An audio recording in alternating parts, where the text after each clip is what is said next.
पंडित जी पावा था सादर जय जिनेंद्र। सादर जय जिनेंद्र, सादर जय जिनेंद्र, सादर जय जिनेंद्र। शुभ आशीर्वाद, शुभ आशीर्वाद, शुभ आशीर्वाद। जय बोलिए श्री अनंतानंत सिद्ध परमेष्ठी भगवान की जय। जय श्री ओम नमः सिद्धेभ्य, जय श्री ओम नमः सिद्धेभ्य, जय श्री ओम नमः सिद्धेभ्य। नमो अरहंताणं, नमो सिद्धाणं, नमो आयरीयाणं, नमो उवज्जायाणं, नमो लोये सब्बसाहूणं, नमिऊणजिणं वीरम् अनंतवर्णान दंसन सहावं, गोच्छामि नियमसारं, केवली सुध केवली भणिदं, नत्वा जिनं वीरम् अनंतवर ज्ञान दर्शन स्वभावं, वक्ष्यामि नियमसारं, केवली श्रुत केवली भणितं, केवली श्रुत केवली भणितं। नियम सार जी गाथा नंबर, सोनू बहन जी गाथा नंबर बोलो।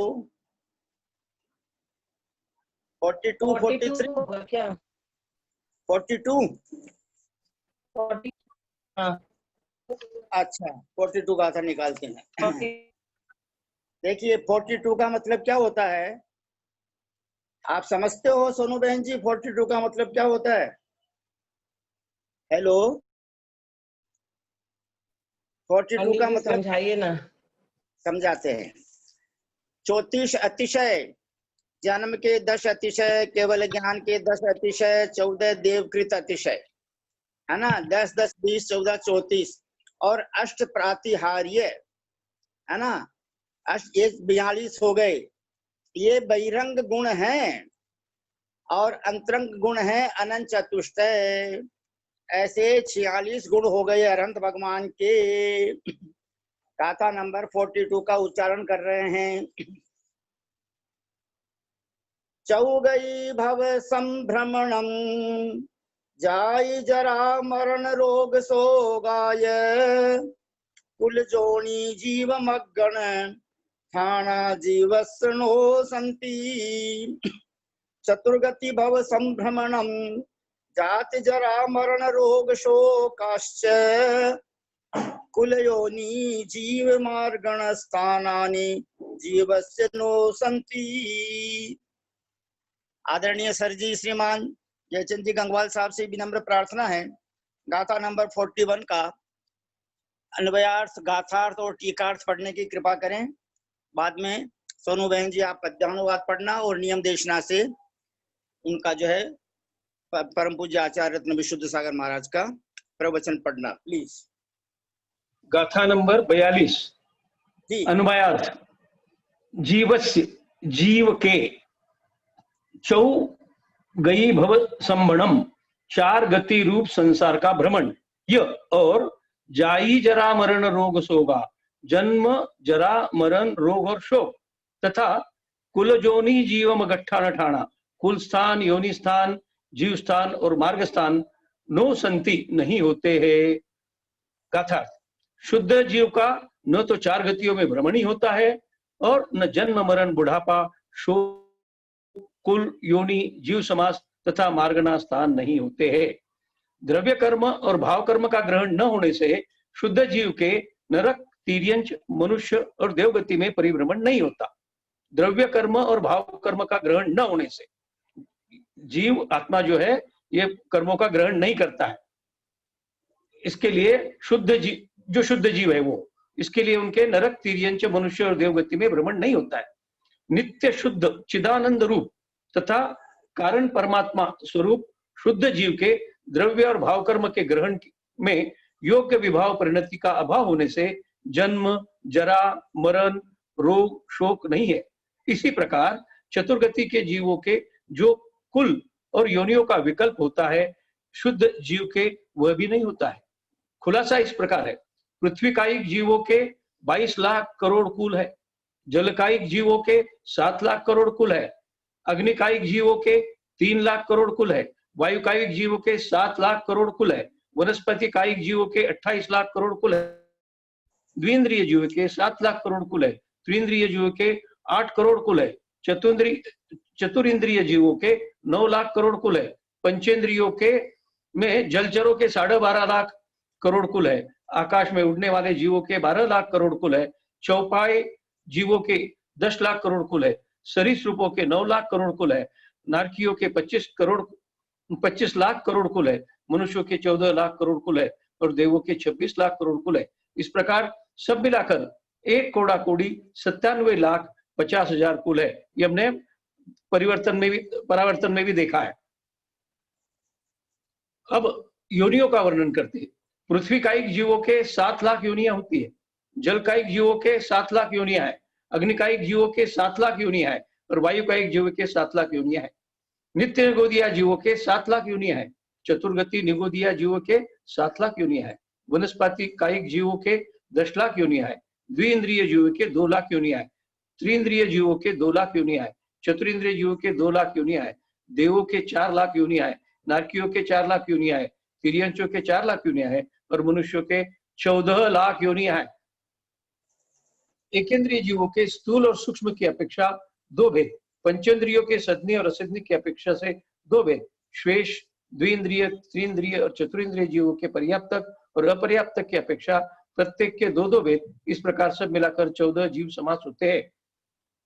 गति, इंद्रिय, काय, योग, वेद, कषाय, ज्ञान, संयम, दर्शन, लेशा, भव्यत्व, सम्यक्त्व, सज्ञत्व और आहार के विकल्प से मार्गना स्थान के 14 भेद है। ये सभी कुल, योनि, जीव समास तथा मार्गना स्थान भगवान परमात्मा के शुद्ध निश्चय से नहीं है, ऐसा भगवान सूत्रकार कुंद स्वामी का अभिप्राय है। ऐसा ही श्री अमृतचंद्र सूर्य ने कहा है। चैतन्य शक्ति से अन्य समस्त बाह्य पदार्थों को शीघ्र ही छोड़कर तथा अतिशय प्रकट चैतन्य शक्ति रूप अपने आप का आह्वान कर यह आत्मा अपने आत्मा में उस शुद्ध आत्मा का साक्षात अनुभव करे, सो की करे जो कि समस्त संसार में सर्वोपरि है और स्वयं अनंत है। चैतन्य शक्ति से व्याप्त और सर्व का सार यह जीव ही है। इससे अतिरिक्त ये सभी भाव पौद्गोलिक है, पौद्गोलिक के विकार है, ऐसा ही टीकाकार कहते हैं। मैं अखंड ज्ञान रूप हूं, ऐसी जो निरंतर भावना करता है, सन्मात्र वह आत्मा संसार के भयंकर विकल्प का त्याग करता है और निर्विकल्प समाधि रूप होता हुआ सत्ता मात्र रहकर पर परिणति से दूर अनुपम तथा निष्पाप दशा को प्राप्त करता है। इस प्रकार जिनके चरण भक्ति से नम्रीभूत देवेंद्र के मुकुटों में लगी हुई श्रेष्ठ रत्नों की मालाओं से पूजित है, ऐसे तीर्थाधिपति श्री महावीर स्वामी से मिथ्या मत समूह रूपी अंधकार को नष्ट करने में समर्थ, जन्म मरण को हरने वाले और जरा के नाशक उपदेश को समझकर ये सत्पुरुष समीचीनशील रूपी जहाज का आश्रय कर संसार रूपी समुद्र के दूसरे जाते हैं, संसार समुद्र से पार हो जाते हैं। बहुत अच्छा, बहुत अच्छी तरह से आपने प्रत्येक शब्द का स्पष्ट उच्चारण किया, बहुत अच्छा समझ में आया। अब आदरणीय सोनू बहन जी, आपसे विनम्र प्रार्थना है कि आप पहले हिंदी पद्यानुवाद पढ़ें और उसके बाद में नियम देशना से हमको आचार्य रत्न विशुद्ध सागर महाराज जी के प्रवचन सुनाने की कृपा करें। Please Sonu Jain ji, CA Kolkata. बोलो आचार्य कुंद स्वामी की जय। संसार संक्रमण ना कुल योनिया है, ना रोग शोक गति जाति विजातिया है, ना मार्ग ना गुण की दशाई, सुतात्म में जनन मृत्यु जरा न खाई।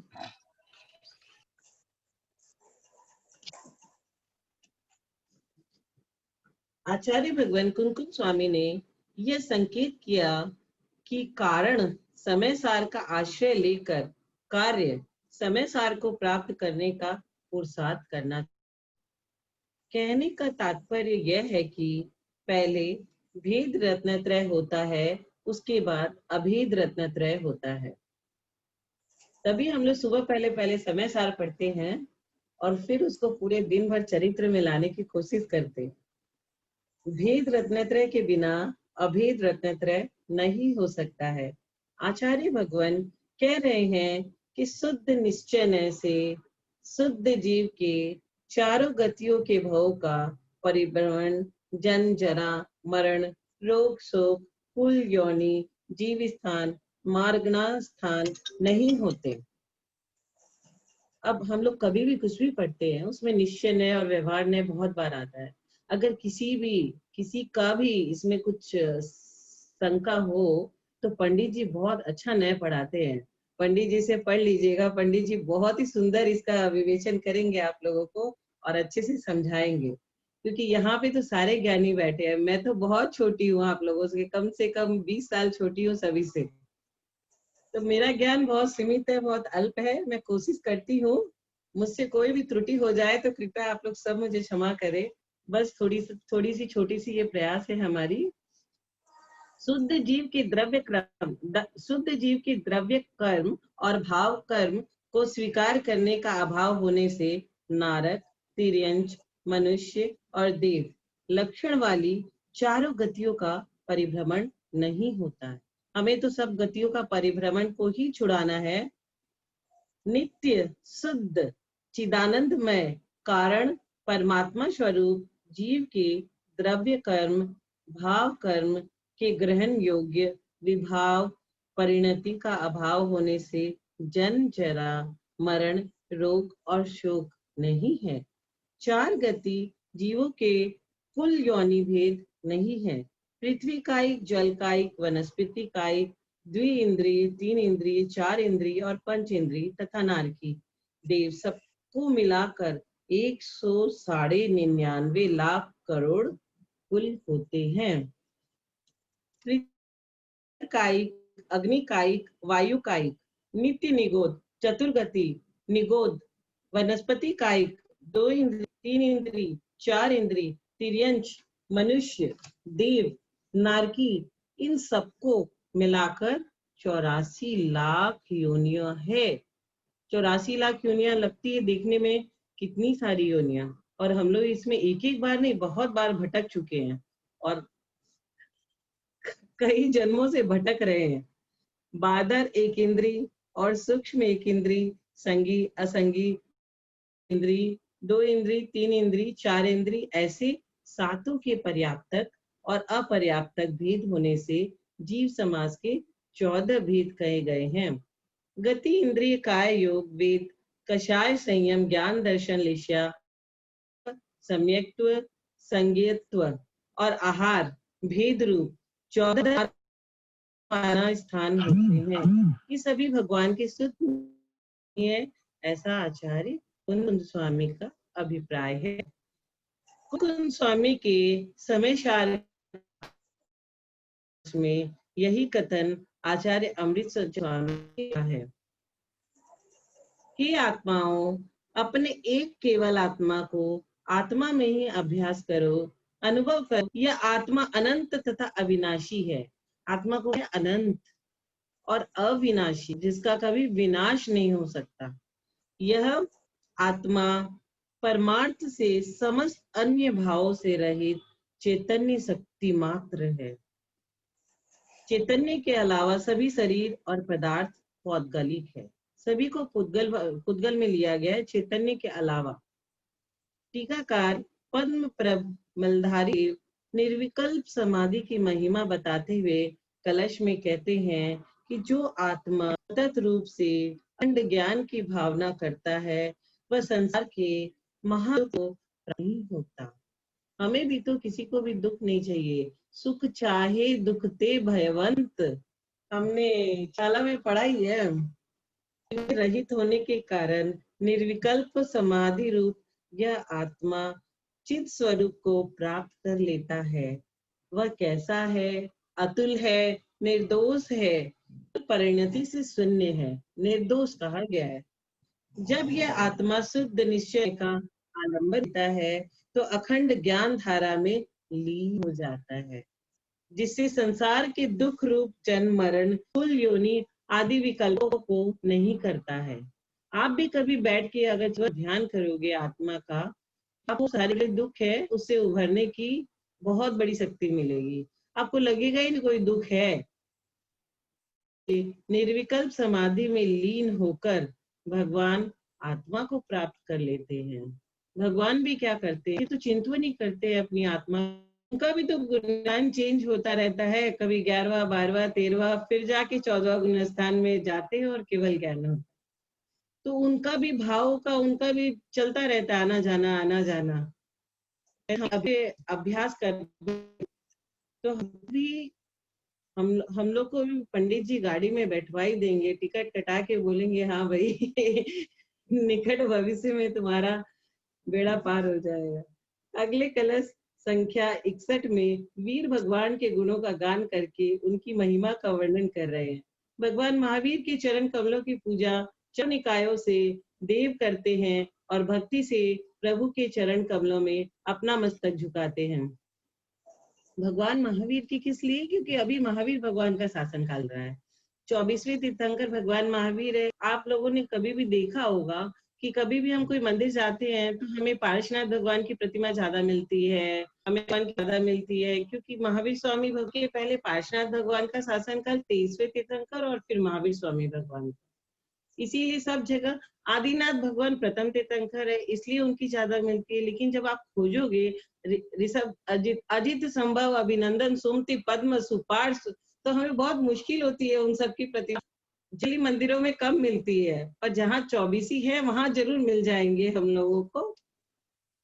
महावीर प्रभु वर्तमान दिन शासन नायक है, अर्थात प्रभु का शासन काल चल रहा है। ऐसे धर्म तीर्थ के नायक तीर्थंकर महावीर भगवान के आदेश को सुनने व धारण करने से जन्म जरा मरण के जो घोर दुख है वो सब छूट जाते हैं। जिनको जिनको अपने दुखों को छुड़ाना है वो सब भगवान महावीर का स्मरण करेंगे और दुख सबके छूट जाएंगे। कौन? जो रत्नत्रय रूपी नौका में बैठता है। हम सभी को रत्नत्रय रूपी नौका में बैठना है और गमन करना है और दुखों से पार पाना है। वह संसार रूपी सागर से पार हो जाता है और तिर जाता है। हमें कहाँ से पार होना है? संसार रूपी सागर से।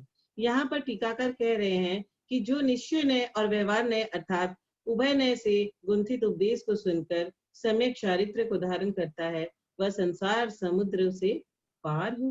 यहाँ सम्यक चारित्र से आचार्य महाराज का अभिप्राय सम्यक दर्शन, ज्ञान और चारित्र की एकता से है, अभेद रत्नत्रय से है। त्रय मतलब तीन, अब ये तीनों संग में होंगे तभी हमारा बेड़ा पार होगा।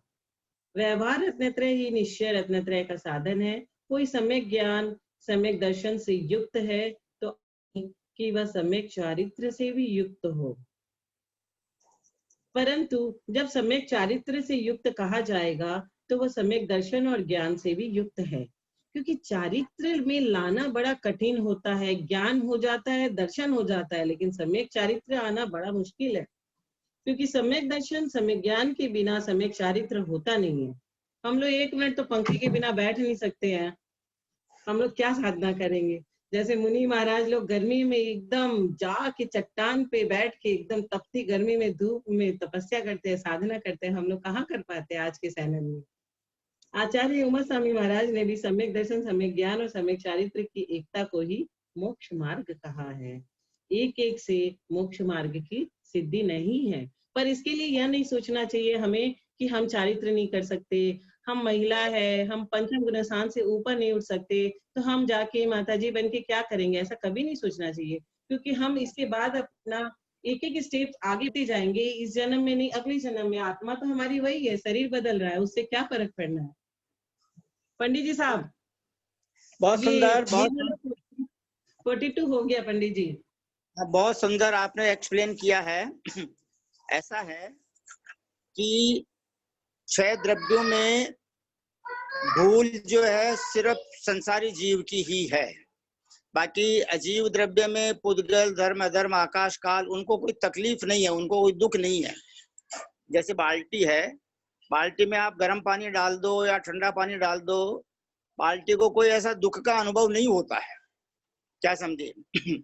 और जिनके भाव कर्म द्रव्य कर्म नो कर्म सब क्षय को प्राप्त हो गए, ऐसे जो सिद्ध भगवान हैं उनका भी ये कर्म कुछ नहीं करते।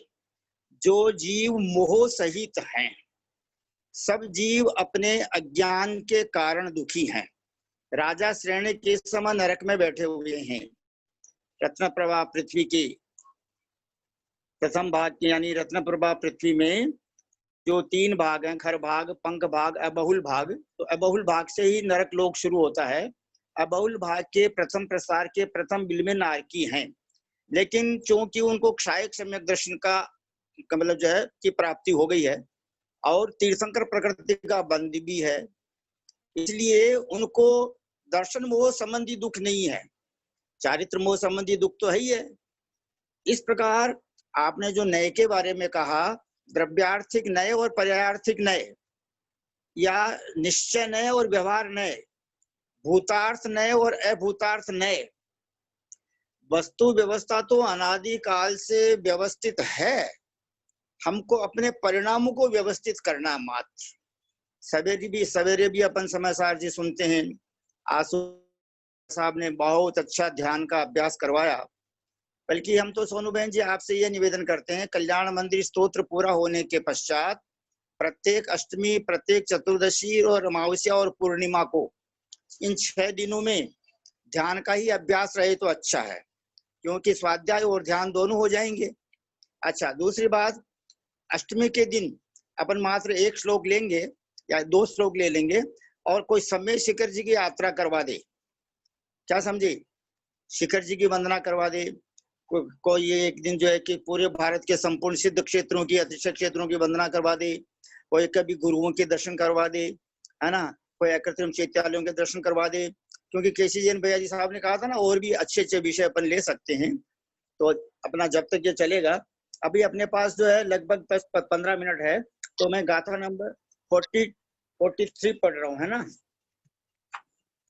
निदंडो निदंदो निम्ममो निक्कलो निरालंबो निरागो निर्दोषो निमूढ़ो निभयो अप्पा निर्दंड निर्द्वंद निर्मम निकल निरालंब निराग निर्दोष निर्मूढ़ निर्भय आत्मा। कुंद आचार्य के इन शब्दों का अनुवय अर्थ और गाथार्थ और टीकार्थ आदरणीय सर जी से, श्रीमान जयचंद जी गंगवाल साहब से विनम्र प्रार्थना है, पढ़ने की कृपा करें प्लीज। गाथा नंबर 43। सर जी से एक विनंती है पंडित जी से कि मुझे सर और आदरणीय मत बोला करो, आदरणीय तो आप ही है हमारे ग्रुप में अभी। अन्वयार्थ, इस गाथा द्वारा यहाँ शुद्ध आत्मा के विभावों का अभाव है यह कहा है। अप्पा मतलब आत्मा, निदंडो मतलब दंड रहित, निद्वंदो मतलब द्वंद रहित, निम्ममो मतलब निर्मम है, निक्कल्लो मतलब शरीर रहित है, निरालंबो आलंबन रहित है, निरागो राग रहित है, निर्दोषो दोष रहित है, निम्मूढ़ो मूढ़ता रहित है और निभयो भय रहित है। यह आत्मा दंड रहित है, द्वंद रहित है, ममता रहित है, शरीर रहित है, आलंबन रहित है और राग रहित है, दोष रहित है, मूढ़ता रहित है और भय रहित है। निश्चय की अपेक्षा आत्मा के मनोदंड मन प्रवृत्ति, वचन दंड वचन प्रवृत्ति और काय दंड काय की प्रवृत्ति के योग्य द्रव्य कर्म और भाव कर्म, इसलिए उनका अभाव होने से यह आत्मा निर्दंड है, मतलब दंड रहित है। निश्चय से परम पदार्थ के सिवाय अन्य समस्त पदार्थों का के नहीं पाया जाता है, इसलिए इसका अभाव होने से निर्द्वंद है। शुभ अशुभ समस्त प्रकार के मोह राग और दोष का भी इसके अभाव है, इसलिए निर्मम है। पर परम पदार्थों में ममता से रहित है। औदायिक, वैक्रिक, हारक, तेजस और कार्मन नामक 5 शरीरों के प्रपंच का भी इसके अभाव होने से निकल है। निकल मतलब शरीर रहित है। निश्चय से परमात्मा परद्रव्य के अवलंबन से रहित है, अतः यह निरावलंब है। स्वात्म परिणति में अन्य की अपेक्षा से रहित है। मिथ्या दर्शन, वेद, राग, द्वेष, हास्य, रति, शोक, भय, जुगुप्सा, क्रोध, मान, माया और लोभ 14 अभ्यंतर परिग्रह का अभाव है, इसलिए निराग है। निश्चय से समस्त पाप मल रूपी कलंक पंख से प्रक्षालन में समर्थ है। सहज परम वितराग सुख रूपी समुद्र में निमग्न है और स्वाभाविक अवस्था के प्रकट हो जाने से सहज ज्ञान रूपी शरीर से पवित्र है, अतः निर्दोष है। सहज निश्चय की अपेक्षा सहज ज्ञान, सहज दर्शन, सहज चारित्र और सहज परम वितराग सुख आदि अनेक परम गुणों से आधारभूत निज परम तत्व के जानने में समर्थ है, अतः निर्मूढ़ है। अथवा आदि सादि अनंत अमूर्तिक और अतीन्द्रिय स्वभाव को ग्रहण करने वाले शुद्ध सद्भुत व्यवहार की अपेक्षा से तीन काल और लोक में रहने वाले चर अचर रूप समस्त द्रव्य गुण एवं पर्यायों का एक साथ जानने में समर्थ ऐसे संपूर्ण निर्मल केवल ज्ञान रूप अवस्था से युक्त होने से भी निर्मूढ़ है। और समस्त पाप रूपी प्रबल शत्रुओं की सेना का प्रवेश होना जिसमें कठिन है, ऐसे शुद्ध अंतरंग तत्व रूपी मजबूत दुर्ग किले में रहता है, इसलिए निर्भय है। आचार्य कहते हैं कि इस प्रकार उक्त गुण वाला आत्मा ही उपादेय है, वह उक्त कथन का तात्पर्य है। ऐसा ही अमृताशिति में कहा है, जो स्वर समूह विसर्ग और व्यंजनाक्षरों से रहित है, अहित को नष्ट करने वाला है, नित्य है, संख्या रहित है, रस, अंधकार, रूप, स्पर्श, गंध, जल, वायु, पृथ्वी और अग्नि के सूक्ष्म स्थूल भेदों से तथा दिशा मंडल से रहित है, वह परमात्मा है। ऐसा ही टीकाकार कहते हैं, जो पाप रूपी वन को काटने के लिए कुठार है, जिसने खोटे कर्मों का अंत पा लिया है, पर जो पर परिणति से दूर है, जिसने राग रूपी समुद्र के पूर को नष्ट कर दिया है, जिसने अनेक विकारों को दूर कर दिया है, जो वास्तविक सुख रूपी समुद्र का जल है और जिसने कामदेव को नष्ट कर दिया है, वह समय सार शुद्धात्मा मेरी शीघ्र रक्षा करे। विद्वान ने द्वारा कहा हुआ यह परम तत्व जयवंत हो, जो कि तत्वज्ञान में निपुण पद्म प्रभु मुनि के हृदय कमल में सम्यक प्रकार से स्थित है, विकार रहित है, नाना विकल्प को नष्ट करने वाला है और कल्पना मात्र से मनोहर सांसारिक सुख से मुक्त है। जो आत्मा भव्यत्वपने से प्रेरित है, वह संसार से मुक्ति पाने के लिए निरंतर इस आत्मा का भजन करे, जो कि अनुपम ज्ञान के अधीन है, स्वाभाविक गुण रूपी मणियों की खान है, तत्वों में सारभूत है और निज परिणति से होने वाले सुख रूपी समुद्र में गोता लगा रहे हैं, जो संसारिक भोगों से प्राणमुख है और जिसकी बुद्धि आत्मस्वरूप है। ऐसे हे मुनि, तू संसार के कारणों को नष्ट करने वाले इसी शुद्धात्म पद का भजन कर, तुझे अन्य अनित्य वस्तुओं की चिंता से क्या प्रयोजन है। अभी और है सर, एक पेज और है। उस समय सार की समता रस के द्वारा निरंतर पूजा करता हूँ, जो कि आकुलता रहित है, अविनाशी है, जन्म मरण रोग आदि से रहित है और स्वाभाविक निर्मल सुख रूपी अमृत में है। इस प्रकार आत्मज्ञानी सूत्रकार श्री कुंद स्वामी के द्वारा पहले कहे हुए जिस विशुद्ध आत्म तत्व को जानकर ही भव्य जीव मुक्ति को प्राप्त होते हैं, मैं उत्तम सुख के अर्थ उस आत्म तत्व की ही भावना करता हूँ, जो परमात्म तत्व आदि अंत रहित है, निष्पाप है, निर्द्वंद है और अविनाशी तथा अतिशय विशाल ज्ञान से युक्त है। उसी की भावना में तत्पर रहने वाला भव्य जीव इस श्लोक में संसारिक दुखों से दूरवर्ती सिद्धों को प्राप्त होता है। बहुत सुंदर, बहुत सुंदर। आदरणीय सोनू बहन जी साहब, हिंदी पद्यानुवाद पढ़ने की कृपा करें। आत्मा मदीय गत दोष अयोग योग, निश्चित है निडर है निखिलोपयोग, निर्मोह एक नित है सब संग त्यागी, है देह से रहित निर्मम वीतरागी। आचार्य भगवान कुंद स्वामी ने गाथा के माध्यम से बता रहे हैं कि शुद्ध आत्मा के संपूर्ण प्रकार के विभाव का अभाव हो जाता है। यह कथन निश्चय है, इसमें कोई शंका की आवश्यकता नहीं है। यह निश्चित रूप कि यह आत्मा दंड से रहित है, इसमें किसी प्रकार का द्वंद नहीं है, क्योंकि द्वंद हमेशा दो के बीच होता है। द्वंद आपने देखा होगा, द्वंद युद्ध होता है, दो ठो कुश्ती वाले द्वंद युद्ध करते हैं तो दो पार्टी होती है, लेकिन यहाँ पे द्वंद हमेशा दो के बीच होता है, शुद्धात्मा एक है। तो ये सब प्रकार के मोह राग आदि से रहित है। आश्रम के कारण जो शरीर है, सिद्ध भगवान उससे भी रहित है। सिद्ध भगवान कहाँ से रहित है? उस शरीर से भी रहित हो जाते हैं, इसलिए निकल परमात्मा कहलाते हैं। यह जीव उद्गल कर्म 9 कर्म के संयोग से संसार में भ्रमण करता है। 9 कर्म मतलब 9 कर्म नहीं, औदारिक और ये सब, क्योंकि ये वाहन के समान कार्य करते हैं। उससे रहित हो जाने से वह संसार भ्रमण से रहित हो जाता है। जब तक यह जीव संसारी रहता है, तब तक शरीर आदि के आलंबन से रहता है। हम लोग शरीर के द्वारा ही तो कभी मनुष्य, कभी पशु, कभी कुछ इस संसार में भ्रमण करते रहते हैं। शुद्ध आत्मा निरालंब है, सब प्रकार के राग द्वेष आदि से रहित है, सभी प्रकार के दोषों से मुक्त है, और जो लोक मूर्ताएं आदि कही गई है उनका भी अभाव हो चुका है। यह जीव भय आदि को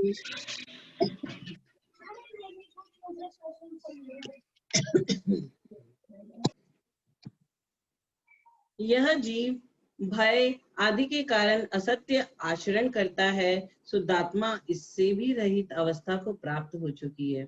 हम लोग डर करके ही झूठ बोलते हैं ना, कि हम लोग अगर सच बोलेंगे तो डांट पड़ेगी, इसीलिए करता है, भय आदि के कारण असत्य आचरण करता है। कुंद स्वामी ने कथन किया है कि निश्चय से जीव वर्ण आदि से रहित है और रागाधिक भाव से रहित है। परम पारणामिक स्वभाव ही इस जीव का वास्तविक स्वभाव है। एकमात्र विशुद्धात्मा ही परम उपादेय भूत है। आचार्य योगेंद्र स्वामी ने अमृत सिद्धि ग्रंथ में कहा है कि जो आत्मा है वह स्वर से रहित है, विसर्ग व्यंजनादि अक्षरों से रहित है। ये भी आत्मा का धर्म नहीं है, अहित से रहित है, शाश्वत है। संख्या रस अंधकार से रहित है, रूप से भी रहित है, स्पर्श से भी रहित है, गंध है, वायु से रहित है, जल से रहित है, पवन पृथ्वी से रहित है, अणु स्थूलता से रहित है, दिशाओं के समूह से रहित है। आत्मा पाप रूपी वन के लिए उसको नष्ट करने के लिए कुल्हाड़ी के समान है। हे ज्ञानी, तेरा स्वभाव पर परिणति से भिन्न है। अनुभव करो कि आप पर परिणति से दूर हो, और राग रूपी जल का जो पूर है उसको समाप्त करने वाला ऐसा सत्य सुख रूपी जो नीर है, ऐसी आत्मा ही है। जिसने कामदेव को समाप्त कर दिया है, ऐसा शुद्ध आत्मा का स्वरूप है। आचार्य महाराज कह रहे हैं कि तत्व विकार से रहित है, और जहाँ संपूर्ण विकल्पों का हनन हो चुका है, जीवन में संपूर्ण विकल्प, जैसे कि प्रथमान योग के शास्त्रों में लिखा है, बाहुबली भगवान 1 साल क्यों खड़े हुए थे? उनको विकल्प था कि ये भूमि मेरी नहीं, मेरे भाई की है। दूसरे प्रथमान युग में ऐसा कहा गया है, बाकी नियोगों में ऐसा नहीं कहा गया है। तो मतलब जब संपूर्ण विकल्पों से हम लोग रहित हो जाते हैं, वही जीव को सिद्ध बनता है, वो जीव आगे जाके। जीवन में यह ध्यान रखना, साधना तभी संभव है जब विकल्प समाप्त है। जिस साधन के अंतरंग में नाना प्रकार के विकल्प जाल चल रहे हैं, वर्तमान की सुखों को उसने बुद्धिपूर्वक नहीं छोड़ा। सुखों को भोग रहे हैं और उसी को सुख समझ रहे हैं, छोड़ नहीं पा रहे हैं। साधना में निर्मलता नहीं, इसलिए आगे भविष्य में सुख मिलने वाला नहीं है। उसने उभय लोक के सुखों का नाश कर दिया। इसलिए हे योगी, जो वर्तमान की सुखों को तूने छोड़ा है, तो दुखों को प्राप्त करने के लिए नहीं छोड़ा, परमानंद सुख की प्राप्ति के लिए छोड़ा है। हम किस लिए छोड़े हैं? हमको चिल्लर छोटे मोटे सुख नहीं चाहिए, हमको परमानंद वाला सुख, मोक्ष, उसके लिए हम सारे सुख छोड़ के बैठे हैं। जिस निर्विकार के वेश को तूने प्राप्त किया है, वैसे निर्विकार भाव भी बनाने होंगे। जब तक निर्विकार भाव नहीं होंगे, तब तक निर्लिप्त आत्म तत्व प्रकट नहीं होगा और उस परमानंद सुख की प्राप्ति नहीं होगी। उतना दुख आने पर दुख नहीं होता जितना दुख के बारे में विकल्प करने में दुख होता। दुख तो थोड़ा सा होता है, लेकिन हम लोग उसको सोच सोच के अपने आप को और दुखी बनाते रहते हैं। जितनी विषयों के सेवन में सुखानुभूति नहीं, उतनी विषय की कल्पना में सुखानुभूति होती है। काल्पनिक सुख तो सबसे बड़ा सुख बोला गया है। यदि सुखमय जीवन जीना चाहते हो तो गंभीर से गंभीर बात को सामान्यता में ले जाओ और तो आप सुखी हो जाओगे। एकदम इजी में ले आना है अपने को कोई भी चीज को। एक सामान्य बात को कुछ लोगों को आदत होती है, उसको बहुत गंभीरता में डाल दिया तो गए काम से। इस पर्याय में मृत्यु से गंभीर बात क्या है, ज्ञानी उसे भी सामान्य मानता है। ज्ञानी क्या बोलता है, मृत्यु तो कुछ है ही नहीं, इसीलिए उन्हें दुख दुख देने वाला है कौन। यह कुछ भी नहीं है, मरण क्या है, निश्चित है। वृक्ष उखड़ कर गिर गया, अरे भाई जड़ कमजोर हो गई थी, सो गिरना ही था, गिर गया। अब हल्ला करने से क्या लाभ है। ऐसे ही तो पत्ता वृक्ष से पतित हो चुका है, वह पुनः लगने वाला तो नहीं है। ऐसा ही जो पर्याय विलीन हो चुकी है वह वैसी पुनः मिलने वाली नहीं है।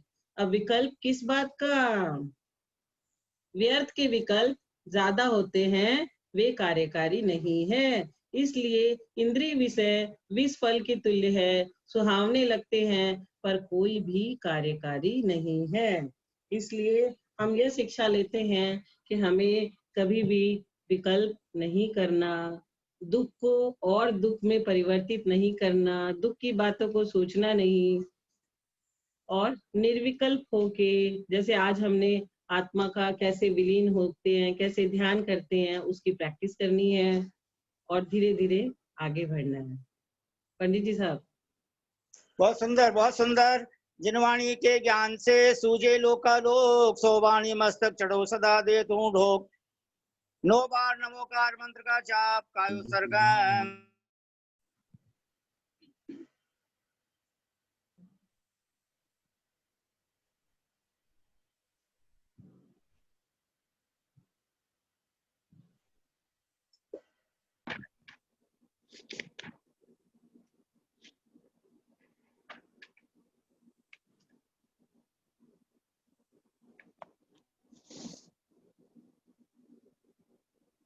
हेलो भैया जी। हाँ भैया बोलो जी, बोलो। हाँ हाँ बोलो मुझे ये दीजिए। पूछना था, जैसे समय सारजी पर अमृतचंद्र आचार्य ने कलश लिखे हैं, वैसे ये पद्म प्रभ मल्लधारी देव ने नियम सारजी पे कलश लिखे हैं। हाँ हाँ